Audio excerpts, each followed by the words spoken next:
Hello, I'm in a 2011 Ford Escape, and today I'm going to show you how you would check your oil level. So first you open the hood, and then you turn the vehicle off. And then you'll find this here, this is your dipstick. You pull this all the way out, and then you'd wipe it clean with a good rag or paper towel, stick it all the way back in, pull it back out, and then where these notches are, you'll see these dots. You should see the oil around that top notch. And at very least, if it's getting down towards this dot on the right, that's when you know you need to add. Usually the dot on the left is full and the dot on the right is low. Sorry, I'm having trouble getting it to zoom right. But there's two dots there, so you want it pretty close to that dot on the left, if not a little over. Let's say it was low, say it's just barely on the dot on the right, you'll definitely get some added.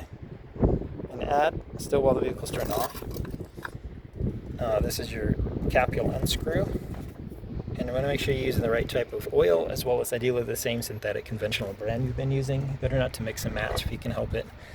But we'll just unscrew this, and either with a funnel or straight from your quart jug, just fill as needed. And also try not to overfill, because that could cause issues as well.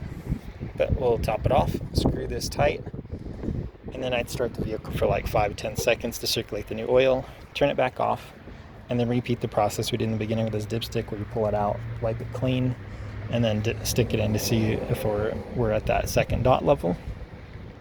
And all this said, I wouldn't do any of it in replacement of your regular oil changes, which typically, depending on type of oil, age of motor, things like that, you do between usually 3,000 to 8,000 miles or so between every oil change.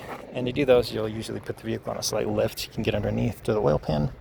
You'll pull the plug to drain all the old oil out, replace any oil filters as needed, and then screw that drain cap back on nice and tight. And then for your particular type of motor, up here you'll add all the recommended oil for an oil change for your motor. Screw this back on nice and tight, and then again start the motor for like 5-10 seconds to circulate the new oil.